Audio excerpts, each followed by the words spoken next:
Well, what do you think is giving rise to that pattern? Well, I've got nothing more than a laser which is illuminating a mask. And what does the mask consist of? Well, it's nothing more than a series of transparent rulings on an otherwise opaque background. Now, clearly, the pattern that we saw is nothing like a simple, straightforward shadow projection of the mask. And the reason, as you might well appreciate by now from the units, is that diffraction is taking place. Now, what we're going to do in this program is to reinforce the treatment of diffraction that's in the units. And we're going to start by considering a rather simpler pattern, this one, which is the pattern produced by a cosinusoidal grating. Well, let's start by reminding ourselves about what we mean by a cosinusoidal grating. Here's a projected image of one on the screen. Now, we can see if we look at it that there's regions that are very black and there's regions that are quite clear. And in between, there's a nice smooth gradation from blackness through to clearness, through to whiteness. Whenever we are dealing with gratings, there's a number of parameters that we like to specify. And a particularly important one from our point of view is the spatial period of the grating. And by that we mean the distance, say, between this black to the center of the next black, which of course is the same as the distance between the center of the white to the center of the white. And that's the spatial period. Another very important term that we'll be using quite a lot in this program is the spatial frequency of the grating. And by spatial frequency we mean 1 over the period. Well, that's one particular cosinusoidal grating.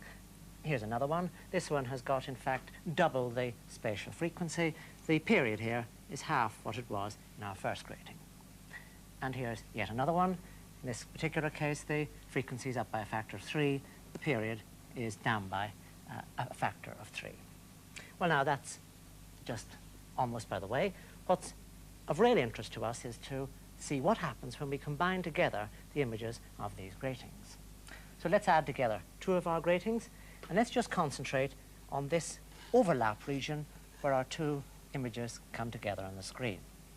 Well, if we look in this region here, we see that the pattern of brightness and darkness is quite different from the region over here, which is one cosinusoidal grating, and quite different from the region over there.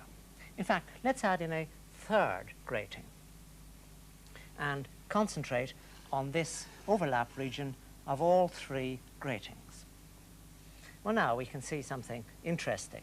We can see that the blackness to whiteness transition is rather sudden. It's a good deal more sudden than down here. In fact, I'd say it's almost approaching a square wave grating. Well, Alan has suggested, albeit in rather a rough and ready manner, that we might be able to generate a square wave out of cosinusoids. Well, let's follow that idea up a little more methodically. Now, we're starting off with a trace which we can think of as representing the transmittance of a cosinusoidal grating. Let's see how that works. Here, the transmittance is 100%, and here it is 0%. It's opaque, and it varies cosinusoidally all the way along. Well, let's see the effect of adding in other cosinusoids to that one. So first of all, let's transfer that cosinusoid upstairs like that. The next one we're going to consider is a cosinusoid of rather smaller amplitude, and that amplitude isn't randomly chosen because I know what I'm doing, and of rather higher frequency. Now let's add it in to that to form a resultant. Now let's go on to another component of even higher frequency, smaller amplitude. We can add that one in, and there's the resultant. Go on to another component, even higher frequency and even smaller amplitude, and now we'll add it in again, and there's the resultant once more. Well, I haven't set this up quite as well as I could have done, but I think the main point is emerging, which is that we're getting closer and closer to a square wave. And you might think, and what we're really doing then is approaching more and more closely to the transmittance of a square wave grating. But there's one snag. Notice that the transmittance goes down below this line here. This line represents naught. So the transmittance is dipping down below it. Well, a transmittance of less than naught is a physical nonsense. There's nothing blacker than black. Well, of course, what I've forgotten is the zero frequency component. So let me now put that in. There we are. The transmittance is now varying up from naught, and I have a proper representation of the transmittance of a square wave grating. Well, let's just summarize what we've learned from Barry's demonstration. He showed us that if we had a curve like this, it could be represented as the sum of another, of that plus that plus that. Now, this fellow here, why, that was the effect of him twiddling the knob in the oscilloscope. It just raised the whole general level.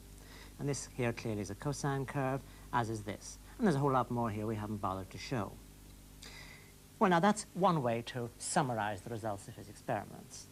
There's another way, and that would be to write down the equations of each one of these curves. And we've done so, and here they are here. This half, why, that's a constant, of course, and so is that. This here represents that curve. And it does so, well, it does so because the amplitude there, we see, is bigger than that, and 2 over pi is indeed bigger than a half. The period, of course, always occurs in the denominator. And that period d there is, in fact, the same as the period over here. Well, now, how about this component here? Well, the interesting thing about it is that it goes negative instead of going positive like that fellow. So that's why we put a minus sign in there. And, of course, the 2 over 3 pi is quite a small quantity, much smaller than 2 over pi. Now, the other thing to notice about this is the small period.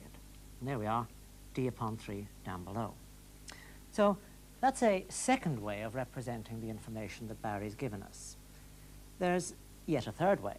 What we do is we take all this information about amplitudes and about periods, in fact about 1 over periods, about spatial frequencies, and we plot it all graphically. And this is the result. Along here, we are plotting spatial frequencies, 1 over periods, and up here, we're plotting amplitudes. Well, there's our steady component. It's got infinitely long periods, so the frequency 1 over the period is 0, and that represents a half. Here's the next one along. This distance here represents 1 over d, so it's got that 2 over pi amplitude. Well, this one here is negative, of course, because that minus sign in front of the 2 over 3 pi. So that's a graphical representation, a third way of representing the information. In fact, we're not done yet. There's one more way we can represent it, and to see how we arrive at this third way, well, we introduce a little bit of elementary trig, and what we do is we take each one of the terms, say this fellow here, and we rewrite it in an exactly equivalent way.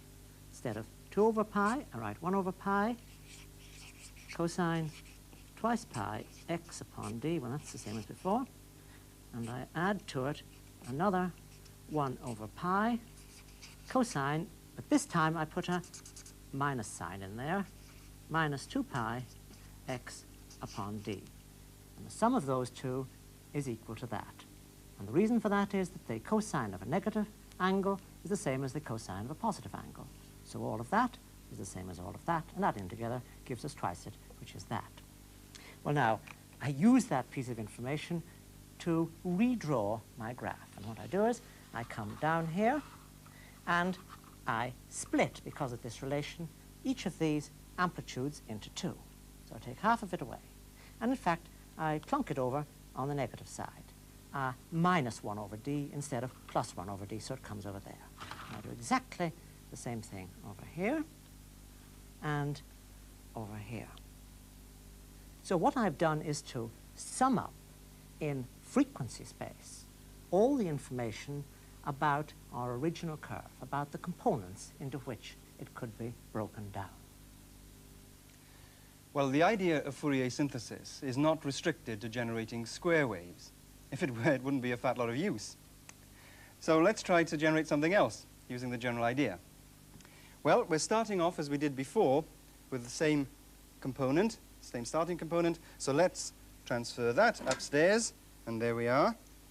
And now what I'm going to do, when I add in this component, I'm going to add it in to a rather smaller extent than I did before. There we are, I'm reducing the amplitude of that component. And now I'm going to add it. Let's go on and look at that component, and once again I'm going to adjust the amplitude because I'm trying to generate a different resulting waveform. Turn it down to that, add it in. Well, I've only added together 3 components, but I think you can see that we're approaching a triangular waveform. In other words, we can think of that as representing the transmittance of a triangular grating. But wait a minute, I have of course forgotten the 0 frequency component. So let's put that in. There we are. That's now a proper triangular grating, and we can add the triangle to our Fourier repertoire. Well, let's use our frequency space to sum up what Barry has shown us about triangular waves. Here's the wave here, and here's the axes along here. As always, we plot our spatial frequencies, and up here we plot amplitudes. Well, as we can see, he had quite a large amount of component with 0 frequency, infinitely long period. And he had a rapidly diminishing amount of stuff with other spatial frequencies. It's interesting to compare this representation here with the representation up here for a square wave. As we can see, in the case of the square wave, we've got components that have got negative amplitude. So, not surprisingly, the representations are different.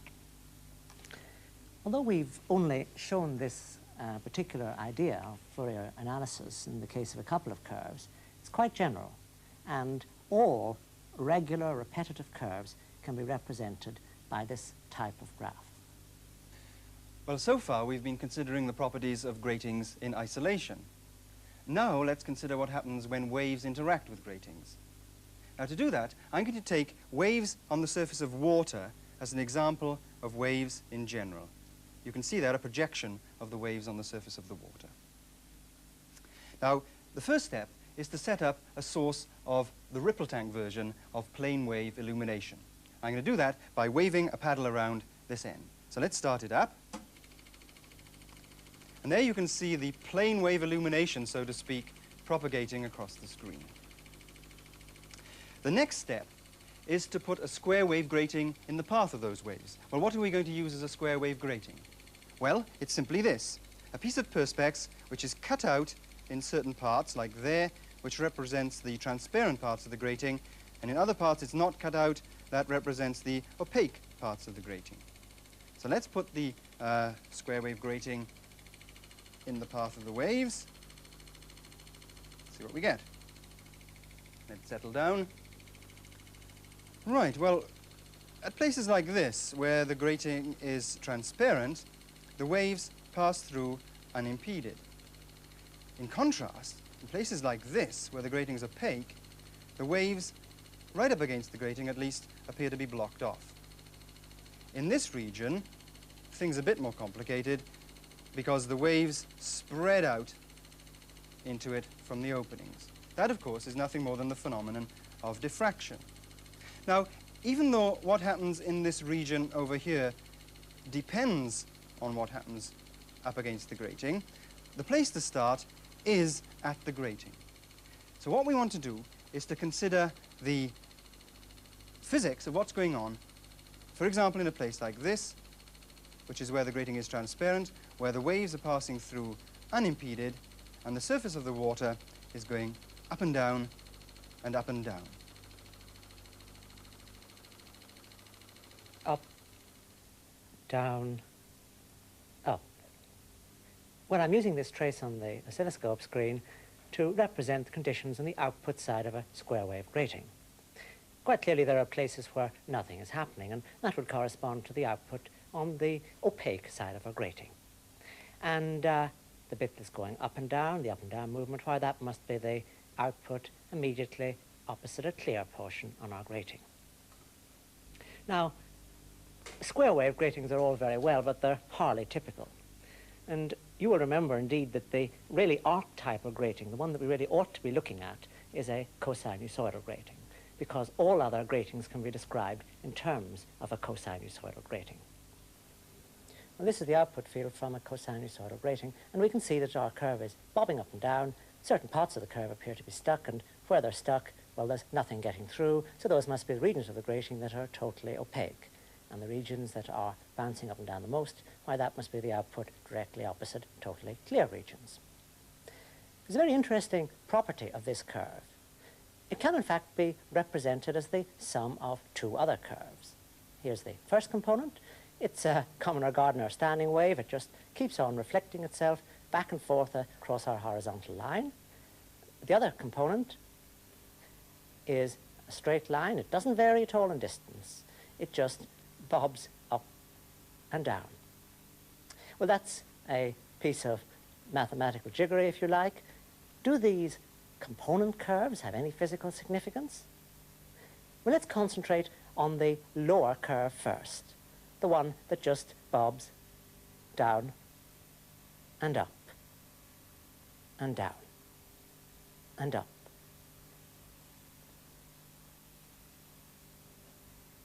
Well, I can represent that straight line component, that uniform in space component, with this model here. This part of it represents a cosinusoidal grating.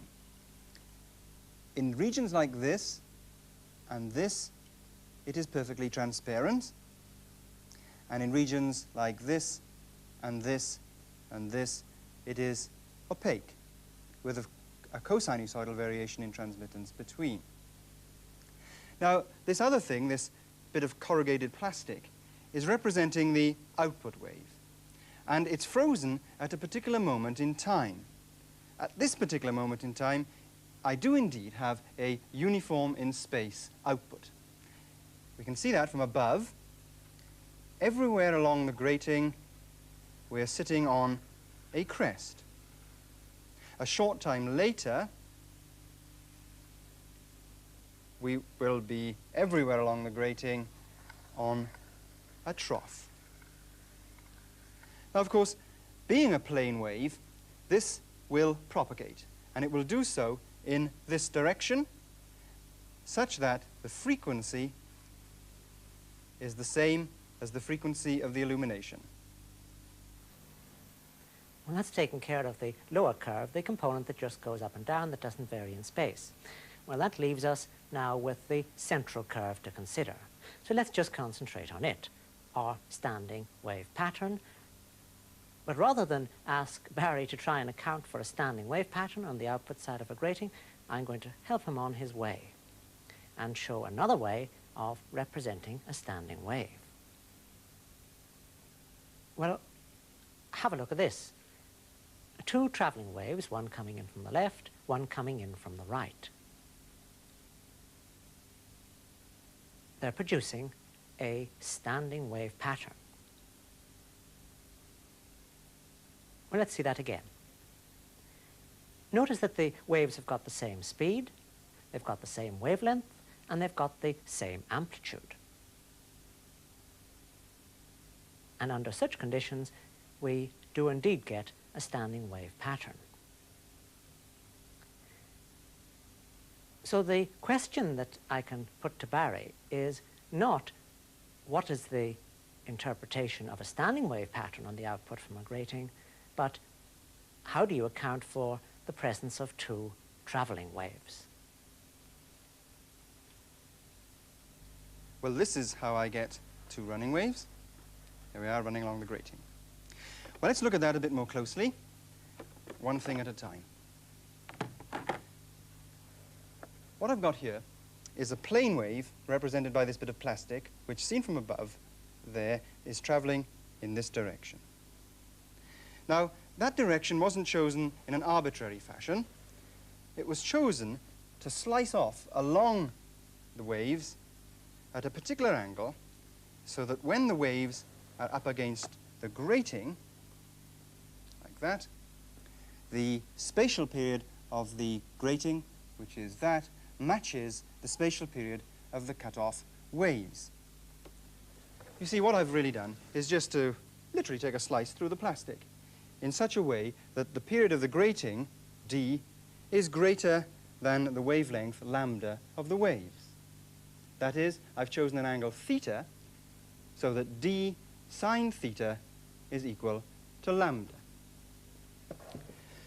Well, of course, I can't generate my standing wave with just the one component. I need the other one as well. Essentially the same as we had before, cut off at the same angle theta, but propagating in the other direction over there. Taken together, the two waves propagate like that, so that we have a standing wave as they propagate, as the two component traveling waves propagate along the grating, giving me that motion I showed you at the beginning.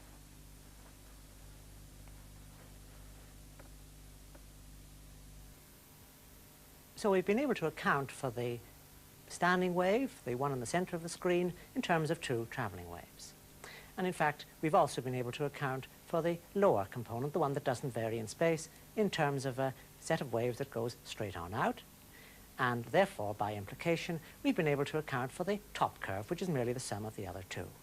We've been able to describe the output field from our archetypal grating, from our cosinusoidal grating. Well, here we are back at the problem that we posed at the beginning. How to account for the diffraction pattern produced by a cosinusoidal grating. Well, the spot in the center, which is arrowed, we can think of as representing the uniform in space component that goes straight on. And the spots each side flanking it, well, the distance there depends, of course, on the angle that they leave the grating at. And they represent the two component running waves or that make up the standing wave. Now, the output from a square wave grating, there, we can understand in terms of the output from lots of different cosinusoidal gratings. Closest in, we have a pair of spots that come from a cosinusoidal grating of rather large period. The next pair of spots out will come from a cosinusoidal grating of smaller period, and so on all the way out. And the spot in the middle, well, that simply is where all those uniform in space components end up. They all end up in the same place from all the different gratings. Now, another thing that is apparent from that pattern is that the brightness varies from spot to spot. Now, the reason for this is that the amplitude of the cosinusoidal gratings varies with spatial frequency in a manner that is characteristic of the profile of the grating that those cosinusoidal component gratings are representing. Well, in this program, we've been considering the output from regular periodic gratings. Well, what do you think happens when the gratings are not regular and periodic? Well, that is the subject of the next television program.